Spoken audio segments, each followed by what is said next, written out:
Okay, so today we are diving deep into, well, really 3 decades of reality television. Yeah. We're tracing how it all evolved Right. from this single massive Winnebago back in the day Hmm.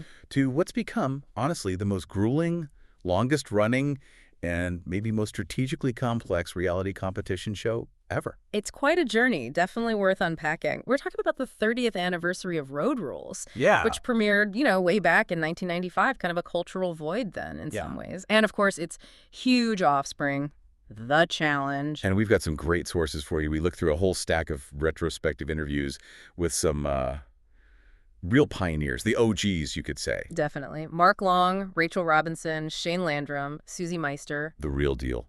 And what we want to do is contrast their experience, that raw, kind of untamed 90s feel, with the reality TV machine we see today, Right. which is, hyper-structured, super polished, multi-million-dollar productions. Exactly. And we've even pulled casting details for the latest season of that machine, season 41 of The Challenge. See how that looks now. Yeah. So our mission today is pretty clear, right? We want to understand what reality TV was like when it felt truly organic, almost like an anthropological experiment. Kind of. And then look at the surprising life lessons that came out of that, when a camera crew basically just pointed and shot in that pre-digital age. It's the Wild West idea, really. Totally. And to really get this contrast, you almost have to mentally time travel back to the mid-90s. It's crucial context. No iPhones, right? Yeah. GPS wasn't everywhere. Internet access was that horrible screeching dial-up sound, if you even had it. Right. So if you were, say, a college kid bored with life, your options for some big worldwide adventure were, well, pretty different. Find a hitchhiker. Join the Peace Corps, maybe. Exactly. Huh? And that context, that lack of instant connection, makes the original idea behind Road Rules kind of brilliant in how simple it was. Yeah. The stage is 1995. MTV already hit it big with The Real World, putting strangers together. Right. So they decided, okay, let's take that basic idea, but add movement, add friction, and add a goal. Exactly. So Road Rules hits MTV July 19th, 1995. It's obviously the spiritual sibling to The Real World.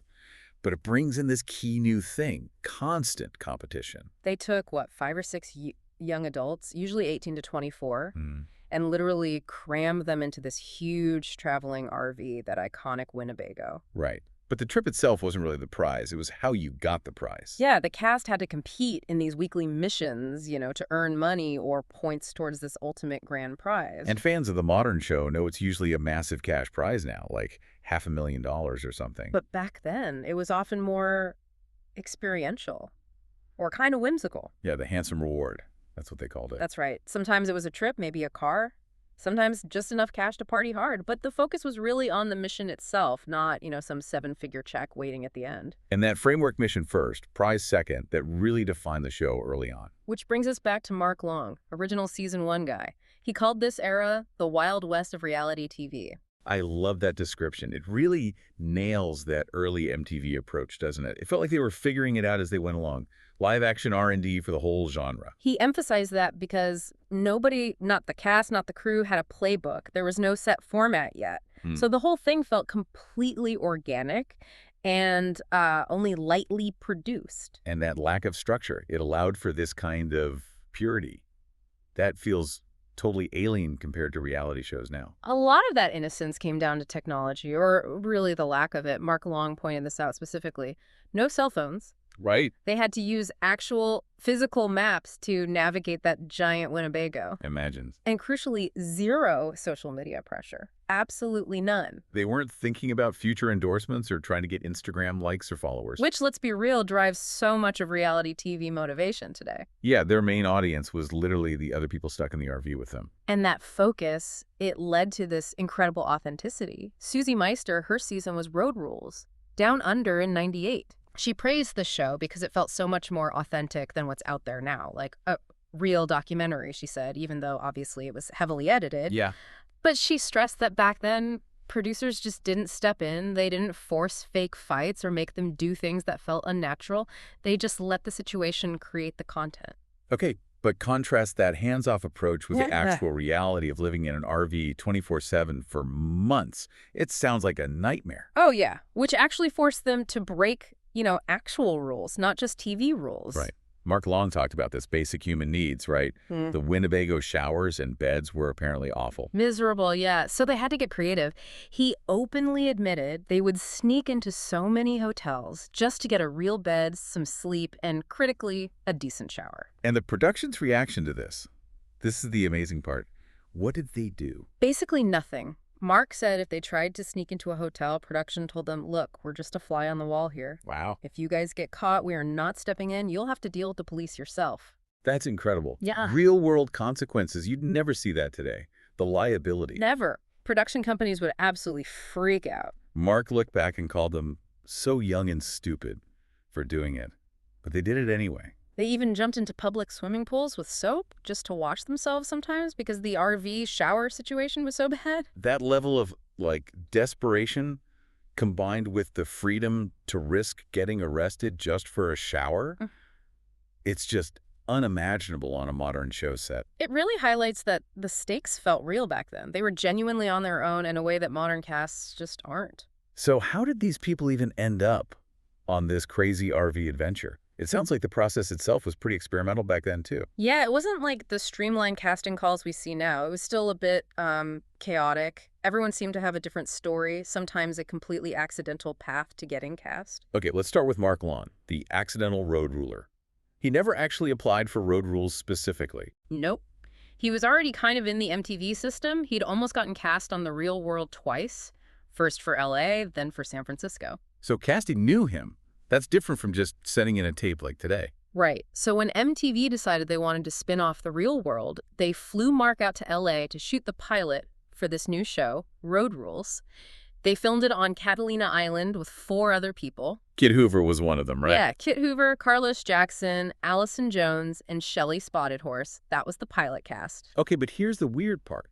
The production technicality. Right. Because he shot the pilot, they told him he actually wouldn't be considered for the main show if it got picked up, like he had served his purpose for the test run. That makes no sense. I know, but then when the show did get picked up, Mark was the only one from that pilot they kept for the actual season 1 cast. That's wild. So the guy who becomes the godfather of the whole thing almost missed out because of some early confusing production rule. It's a crazy footnote. Now, contrast that accidental journey with someone like Rachel Robinson. She wasn't accidental at all. She was actively seeking it out. Right. She saw Road Rules and The Real World as, defining shows for her generation. Yeah, she said it was the biggest thing you could land if you were young and wanted that kind of exposure. She was bored in college, apparently, and just wanted adventure, excitement, a chance to grow and see the world. So for her, it was about self-discovery, driven by wanderlust. Seems like it. But then you have the people who are just huge, dedicated fans of the show itself, people who felt a real connection to the Road Rules format specifically, like Shane Landrum and Susie Meister. Shane, yeah. He said he was drawn to the very challenging nature of it. Right. He liked the idea that it created this kind of chosen family that had to overcome stuff together. Right. He wasn't really interested in the real world vibe, the just living together drama. He wanted the missions, the travel. Exactly. He was so set on Road Rules specifically that his application literally said, quote, wanted for Road Rules, with a smiley face. Huh. That's dedication. He saw himself as a road ruler, looking for that transformative experience, not just, fame. And Susie Meister's story might be the most purely 90s thing ever. She was apparently the show's biggest fan in high school. Oh, yeah. Totally obsessed. And when Timmy Beggy, who was from her hometown of Pittsburgh, was on season 2, she got so inspired, she decided she was going to audition the second she turned 18. Wow. And she did. On her 18th birthday, she made a VHS tape, an actual physical tape. Wow, a VHS tape? From her childhood bedroom, explaining why she should be on the show.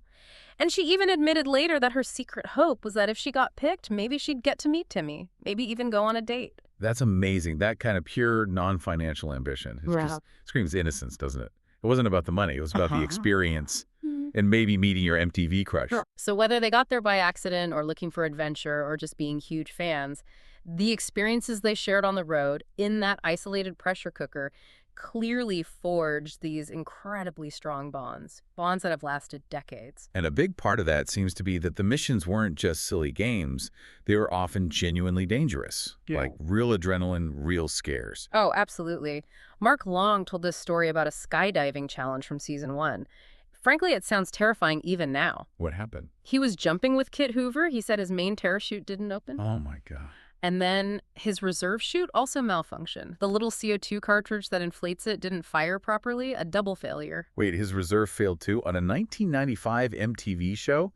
That's insane. Did that, change anything? The liability, the danger for a show just starting out? It really says a lot about how focused early production was on just getting raw content, maybe overthinking safety compliance back then.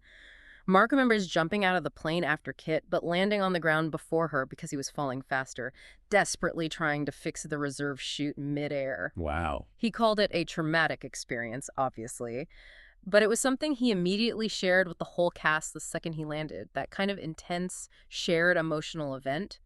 It just turbocharges bonding. And the danger wasn't always planned, right? Mm-hmm. Mark also talked about a demolition derby. Yeah. They were in Rockford, Indiana, and the official mission was just to decorate cars for a derby. But Mark, being Mark, convinced the producers to let him actually race one of the cars in the derby. Even though it wasn't part of the plan. No. Production basically said, okay, fine, go for it. But if you wreck the Winnebago or yourself, it's on you. We're not liable. That flexibility again. That's the Wild West right there. Allowing for real, unscripted risk and reward, physical and emotional. It had to deepen the connections. And the emotional payoffs were just as huge, maybe even bigger. Susie Meister talked about how the show completely changed her perspective on life. How so? Well, she grew up in a super strict Pentecostal Christian home.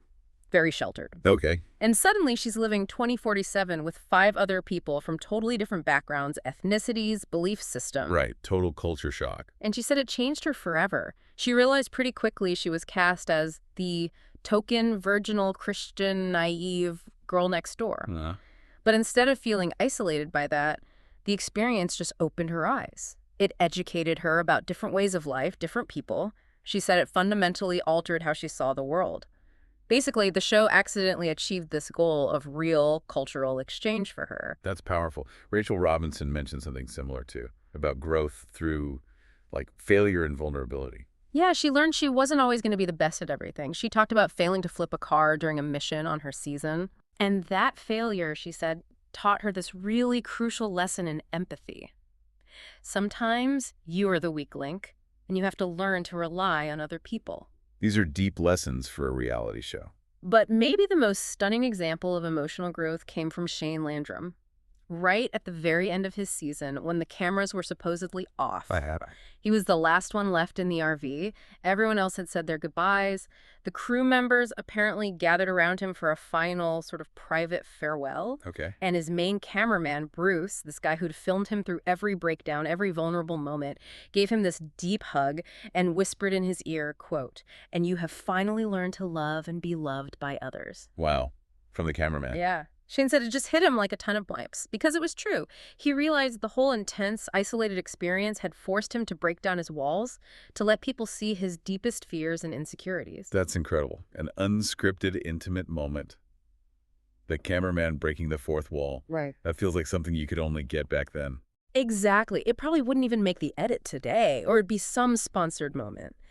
And that experience ties right into Shane's theory about why these cast bonds are so uniquely strong. He calls it the adrenaline theory. Okay, the adrenaline theory. Break that down.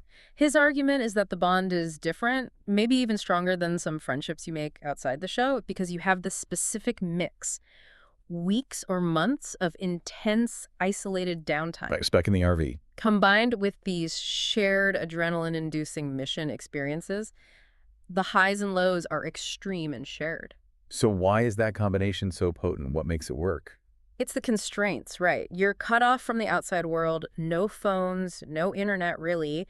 You're forced to resolve conflicts right there in the RV because you can't escape each other. Mm-hmm. And then, boom, you're immediately thrown into some high-stakes, physically dangerous situation together. That combination, Shane argues, forces people to make up quicker after fights and just generally evolve and expand as humans stronger and faster than normal. It's different from, say, being on a sports team because there isn't that constant win-loss structure within the RV living situation. The conflict is more personal. And it's different from something like military boot camp because the danger, while sometimes very real, like that skydiving thing, Right.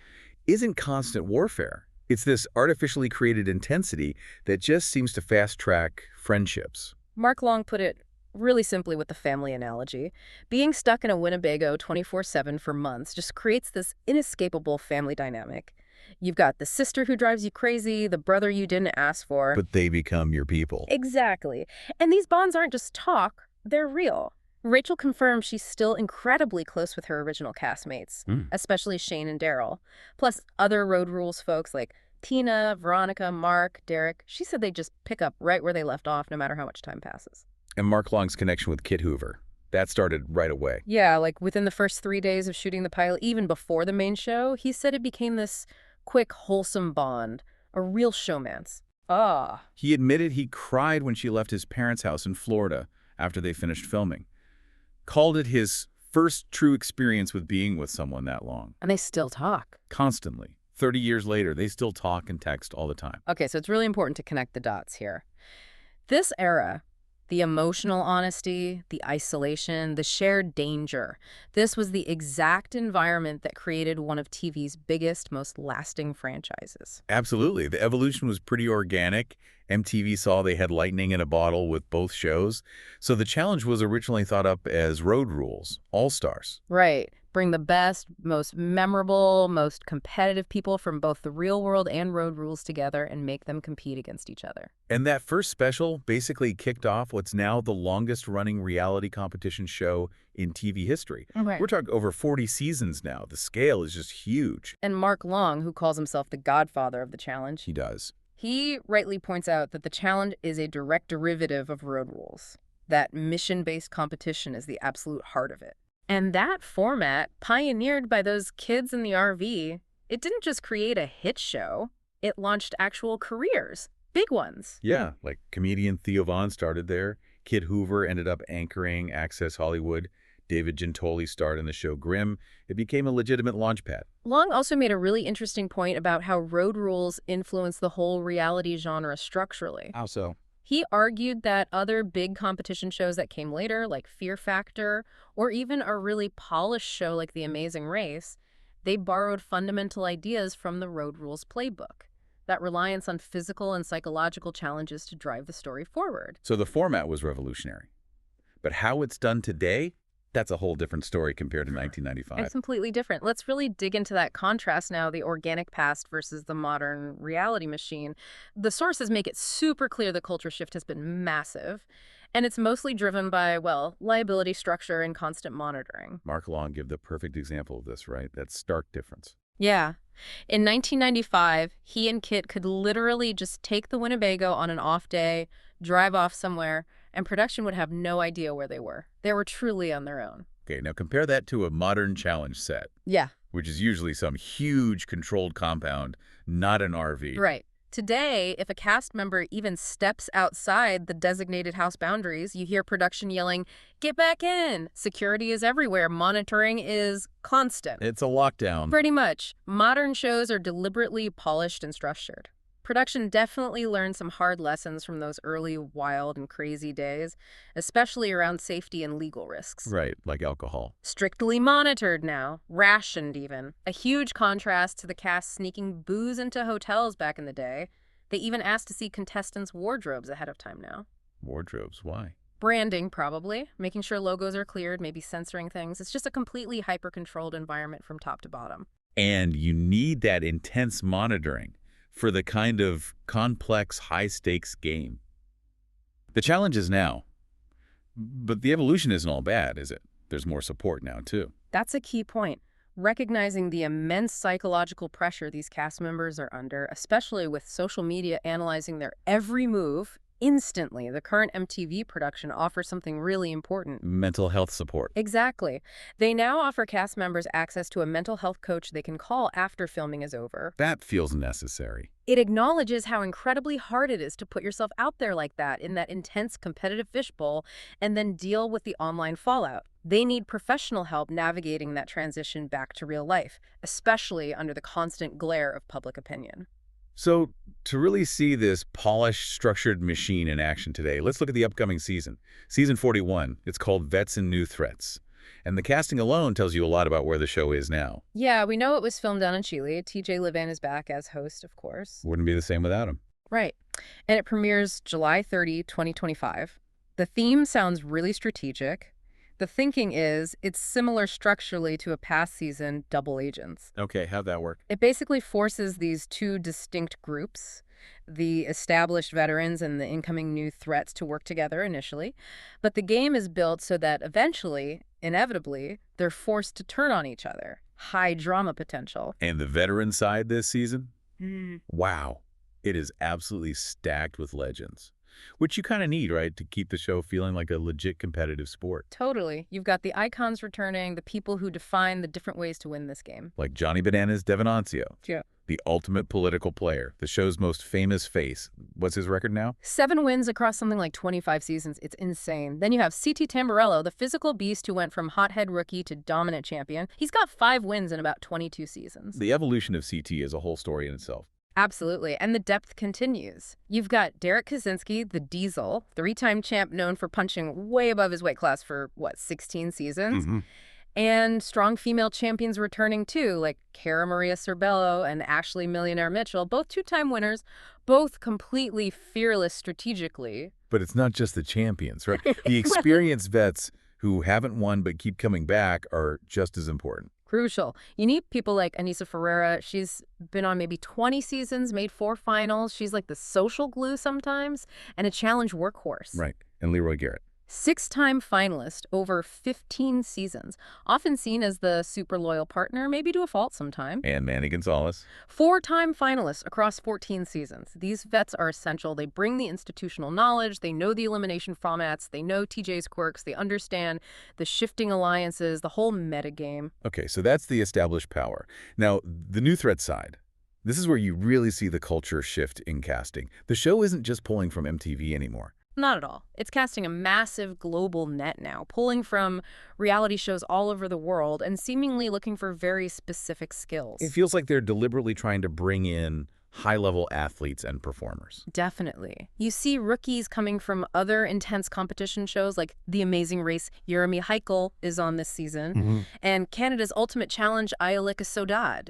These people already get the high-pressure, mission-based format. But they're casting way beyond that, too. Rookies from shows that are more about social drama, less physical, like Big Brother. Yeah, America Lopez, Blue Kim, Cedric Hodges from Big Brother, Dee Valadares and Sydney Segal from Survivor, and a bunch from the Love Island universe. Jake Cornish, Leonardo Dionisio, Izzy Fairthorne, also Adrian Naylor from Married at First Sight UK. Okay, strategically, what does that mix do? It's interesting. The Big Brother and Survivor rookies, they understand alliances, backstabbing, social maneuvering. That's vital when you're going up against seasoned vets. The Love Island folks, usually very attractive, maybe socially savvy, but often they lack the hardcore physical conditioning needed for a brutal challenge final. They might be targeted early in physical eliminations. And then there are the real wild cards, the non-reality TV new threats. Ben Davis, a UFC commentator. Gabe Y, former WWE wrestler. Justin Hinsley from Cheer. What's the thinking there? It seems like they're looking for people who can do incredible physical things under pressure, even without reality TV baggage, a WWE wrestler. They get performance, pain tolerance, working within a storyline. Okay, yeah. A UFC commentator brings an analytical mind to the strategy. The cheer star has elite athleticism, tumbling skills, teamwork. It's like they're building a team of specialists. Exactly. The sheer variety of where these new people come from just shows how wide that casting net has to be today to keep feeding the beast. It's a universal way from picking 5 college kids from a stack of VHS tapes in 1995. So you've got the vets who know the game inside out, and the new threats bringing this unknown, specialized, potentially chaotic energy. Should be interesting. So, given all this history, the nostalgia, those incredibly deep bonds the original show created, it makes you wonder, right? Should they reboot Road Rules today? And could it even capture that old magic? It's a big question, and some of the original cast definitely think it should come back. Susie Meister was really passionate about it. What did she say? She feels the show deserves a reboot more than any other. She sees it as having this unique potential to be a cultural force again, for bringing people together, revealing how much we all actually have in common, and demonstrating the magic of diversity, adventure, and unity. Basically, she thinks the core idea is more needed now than ever. That's a powerful argument, forcing diverse people together on a journey in today's fragmented world. Maybe she's right. Rachel Robinson agreed too. Totally. She thinks it should be brought back ASAP, but with a caveat. It needs a twist and turn to make it feel fresh and new age. Right, you can't just replicate 1995. You need a modern hook, maybe some kind of tech angle or a different mission structure. But capturing that original feeling, that's the hard part. Exactly. Mark Long, he sounds hopeful, especially seeing the success of the Challenge All-Stars, which tapped into that nostalgia. But he's also deeply skeptical. Why skeptical? He just doubts you could ever recapture the innocence and purity of 1995.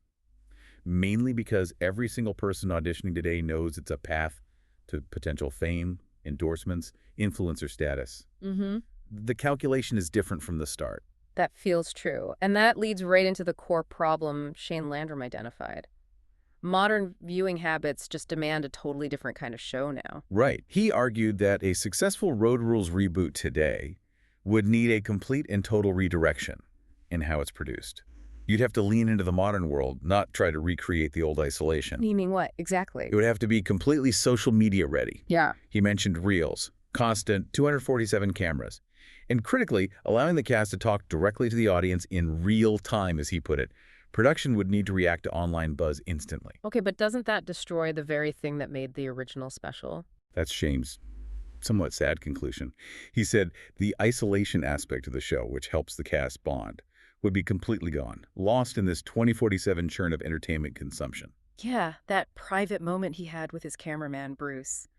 That profound, life-affirming whisper. Never happens in 2025. It'd be filmed from 5 angles, probably have a sponsor bug in the corner, or just get cut entirely because it didn't fit the pre-planned story arc. The shared secret, the feeling of being in it together away from the world, that's lost if you're constantly performing for a live feed. Shane kind of conceded that maybe that change, trading isolation, and deep authenticity for instant, real-time engagement might be what the challenge needs to do to keep evolving.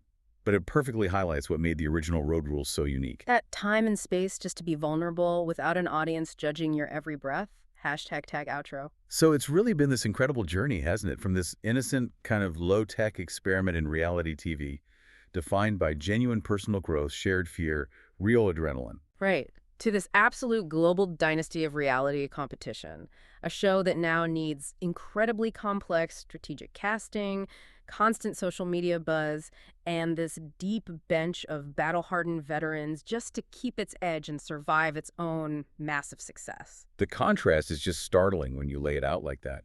But it really shows how crucial that initial spark was, that shared hardship, that forced isolation. Yeah, the original cast found these deep, lifelong connections and went through real personal change because production basically locked them in that RV and left them alone without analyzing their every mood swing for content. Which brings us to a final thought for you, the listener, especially as you get ready to watch Season 41 unsold. If a Road Rules reboot happened today and it had to rely on 247 cameras, constant social media interaction, could the cast actually achieve that same kind of deep, vulnerable, life-altering connection that someone like Shane Landrum found? Or does the need to constantly perform for that modern, always-on audience fundamentally change the prize?